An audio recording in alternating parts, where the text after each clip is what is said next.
was the last time Oprah actually spent time hanging out with a working class person in America? She's on her Montecito estate with one of the most beautiful mansions known to man. And that is why she did not follow up with Kamala Harris in response to that stupid gun question with, well, you're on camera saying that you favor mandatory gun buybacks. So how would that work? The Oprah enthusiasm worked when it was genuine. When she first hit the scene in like the 1980s and she was fresh out of Chicago, she was in Chicago for the launch of her national talk show. She was something electric and interesting and authentic, you know? I miss fat Oprah. She was just genuine. Now this thin Ozempic Oprah has lost, along with the pounds, her heart, her sense of authenticity. And what we're getting these days is this cleansed elite billionaire version who wants to scrub the record of facts. Now that that bill has gone and hasn't passed, will you reintroduce that? Absolutely. And when I am elected president of the United States, I will make sure that bill gets to my desk and I will sign it into law. We already knew that, Oprah. She said that at the debate. Oprah is no longer in the business of staying up on the news. I bet she didn't even watch the damn debate. She's reading undoubtedly from blue cards her staff gave her. That's how the Oprah Winfrey Show was shot. Oprah didn't have to think of her own questions. I know. I've spoken with her executive producers over the years, all of them. And that music. Because rap music attacks women. I know the feeling. When I had a son, I stopped watching Oprah because it was just too anti-male. And I felt like I didn't want to bring him up in a home where Oprah was constantly attacking men. And it's really helped. Then came the inevitable roast of the infamous Oprah Winfrey Wisdom Hour. You know, that endless parade of vague, feel-good platitudes she masterfully peddles as profound, life-changing advice. Stuff like, be your authentic self, manifest your abundance, and live your truth. All delivered while she's likely sitting under chandeliers apparently made of recycled unicorn bones and ethically sourced fairy dust.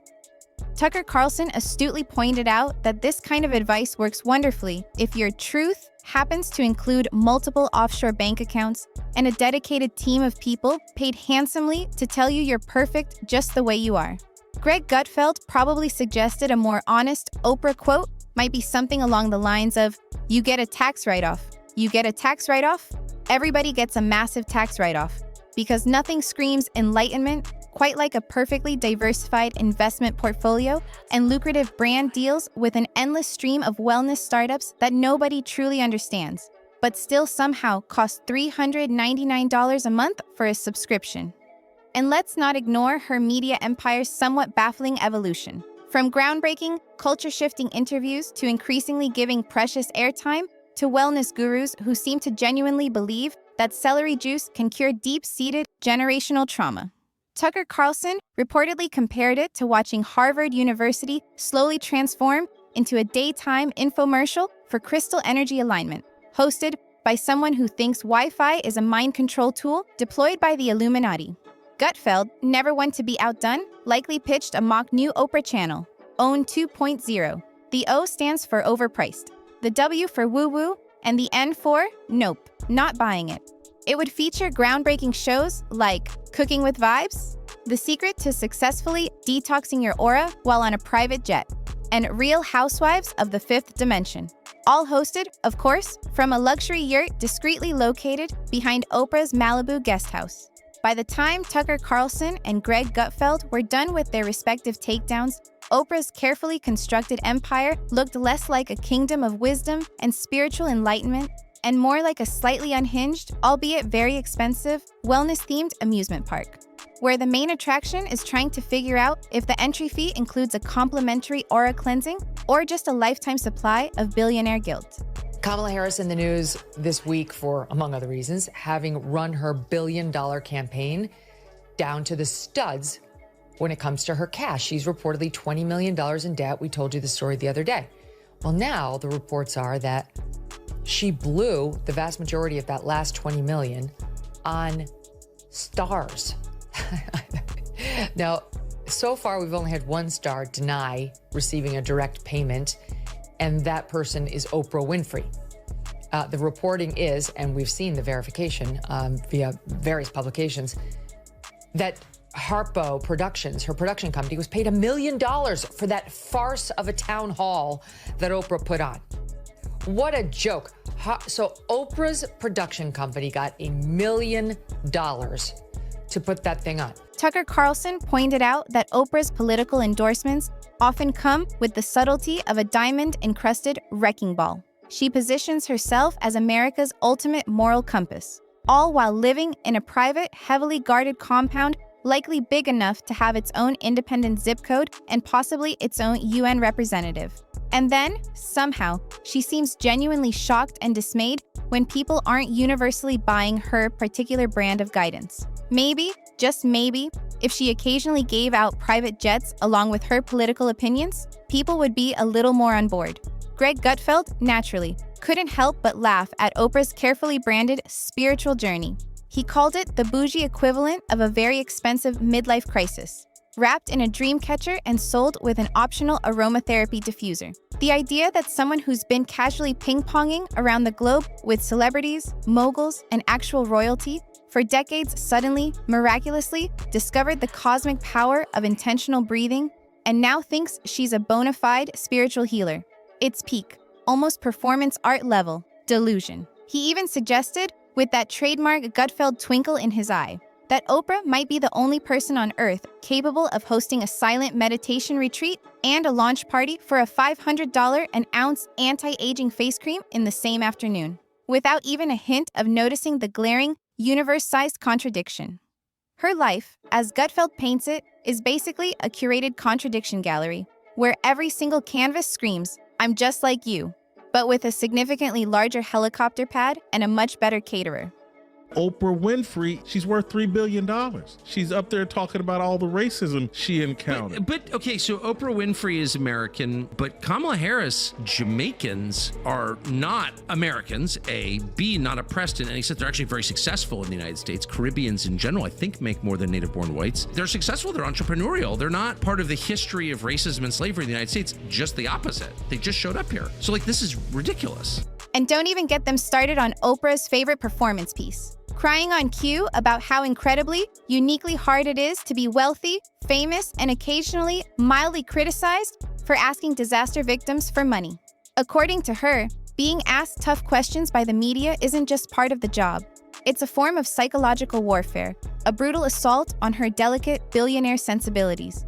Gutfeld, it's reported, just about lost his mind at this, likely comparing her emotional range to that of a rejected Oscar nominee furiously rehearsing for a sequel that absolutely no one asked for. Oprah, too, richer, louder, and somehow even sadder than before. Then there's her dabbling in the political arena. Nothing says humble spiritual guidance quite like taking a brief, well-publicized detour to play kingmaker in national elections. When Oprah throws her considerable support behind a political candidate, it's less an endorsement and more of a divine proclamation from on high, usually followed by a cascade of beautifully produced Instagram stories set to soothing, ethereal piano music and featuring teary-eyed, hand-wringing commentary about the very soul of the nation, all delivered naturally from the comfort of an infinity pool overlooking a private, secluded beach. Influence without consequence. Her schoolgirl affectations and body movements. Okay, ready? Here it is. Okay. She raises herself off her chair. I'm just really excited. I'm really excited about this. Okay. You're so right. Okay. I'm going to tell you something. I'm going to tell you something you haven't heard yet. Yeah. I'm going to blow your mind. Okay. Right. And let's be clear, this isn't just about Oprah being fabulously wealthy. It's about Oprah, in the eyes of these critics, pretending not to be. Or at least, pretending her daily struggles are somehow relatable to the average person. It's the intellectual double somersault logic of someone who jets off to exclusive, 5-star spiritual retreats in Bali to teach us all the profound value of minimalist living. Because naturally, nothing screams relatable everyday struggles, quite like purchasing a massive Maui estate just before delivering a heartfelt lecture to America on the pressing issue of income inequality. Tucker Carlson, of course, had to bring up the now infamous Maui Disaster Relief Fund fiasco. You know, the one where Oprah, with a reported net worth of a cool $2.8 billion, thought it would be a brilliant, totally not tone-deaf idea to ask everyday folks, many of whom were likely still wondering if gas prices had become sentient and were actively plotting against their wallets. to chip in and help fund the recovery. Greg Gutfeld, with his signature smirk, probably called it the GoFundMe campaign, brought to you by people who could collectively buy the entire state of Hawaii, and maybe throw in a backup island for good measure. It's like Batman asking the citizens of Gotham to Venmo him for Batmobile fuel because he's feeling a bit financially stretched that month. Let me tell you something, people. This is yet another piece of evidence that Oprah Winfrey is fake news. News people do not require the campaign to pay us so we can interview them. I did a town hall of sorts in this election when I sat down with the Tim Walz Stolen Valor former colleagues.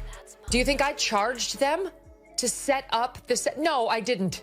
Megyn Kelly paid for it, the Megyn Kelly show. And then, just to ensure the roast was evenly cooked on all sides, Megyn Kelly showed up, metaphorically speaking, like your most cynical, world-weary aunt at Thanksgiving dinner, armed with a lifetime supply of sarcasm, a deep well of resentment for perceived hypocrisy, and a delivery style that could make artisanal sprigs of parsley wither on the plate from sheer intimidation. She looked at Oprah's recent public appearances, her carefully crafted pronouncements on everything from politics to personal well-being, and saw not inspiration, but rather bad episodes of a particularly self-congratulatory reality show where all the contestants are billionaires, pretending to be profoundly oppressed by the burden of their own fabulousness. She practically asked her audience, with a knowing smirk, do the solid gold forks in her Montecito mansion tremble with righteous indignation every time she speaks truth to power from her perfectly lit Zoom background? Here's Oprah on abortion. If you do not have autonomy over this, if you cannot control when and how you choose to bring your children into this world and how they are raised and supported, there is no American dream. There's no American dream without abortion. That to me sounds like a woman that's had an abortion. I don't know, but that's what it sounds like to me. Well, it's such a grotesque and crazy thing to say that clearly it's coming from somewhere. Yeah. Let's begin with Tucker Carlson, a man who, for the record, appears to be almost physically allergic to anything resembling fluff, fake sincerity, or a book club that earnestly suggests reading The Secret is a viable form of economic policy. Watching Tucker dissect Oprah's public persona is like witnessing a seasoned surgeon operate with a chainsaw. It's surprisingly efficient, undeniably gruesome in parts, and for his dedicated audience, absolutely irresistibly satisfying.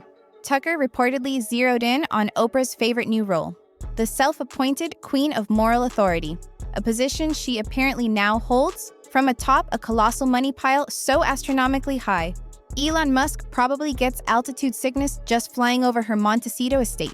Here's a woman who, as Tucker scathingly points out, made her billions convincing legions of middle-class Americans that they could fundamentally fix their lives with little more than gratitude journals, vision boards, and a curated selection of decorative candles. Then, in a pivot smoother than her cashmere sweaters, she began lecturing those same Americans on their inherent privilege from the sun-drenched comfort of her avocado orchard. The irony, as Tucker would gleefully highlight, could crush a small, organically farmed, and very expensive moon. Did you guys hear Oprah Winfrey? She turned into some sort of nutcase. She's a nutcase. Listen to her last night saying what she thinks the stakes are of this election. If we don't show up tomorrow, it is entirely possible that we will not have the opportunity to ever cast a ballot again. We are voting to save ourselves from this precipice of danger. Would you spare me the drama? I realize you made $1 billion in the drama business. Your tears, which you could no longer produce anymore. We all saw you run out of the tears. You got $1 billion. You stopped feeling empathy for the people who came on your show. We're going to have elections again. Just take a deep breath. You're good. It may not turn out the way you want, but we're going to have another election. Again. Oprah is admitting she's on Ozempic. And I know this is, our team asked you what was interesting to you today. This was on your list and mine. Because of course, you've done a lot of shows on Ozempic. I've listened to some of them. We've talked about this, there's a bunch of drugs. That's just one of the name brands. And now she said she originally wouldn't go on it because she thought it would be, quote, cheating. But now she's admitted that her recent weight loss is due to Ozempic. So what do you make of it? What if I told you that Oprah Winfrey, yes, the Oprah, the infallible goddess of daytime television, the mother of all couch revelations, the undisputed high priestess of feel-good consumerism and aspirational living, just got verbally steamrolled, dismantled, and frankly, hilariously roasted by the unlikely, uncoordinated tag team of Tucker Carlson and Megyn Kelly.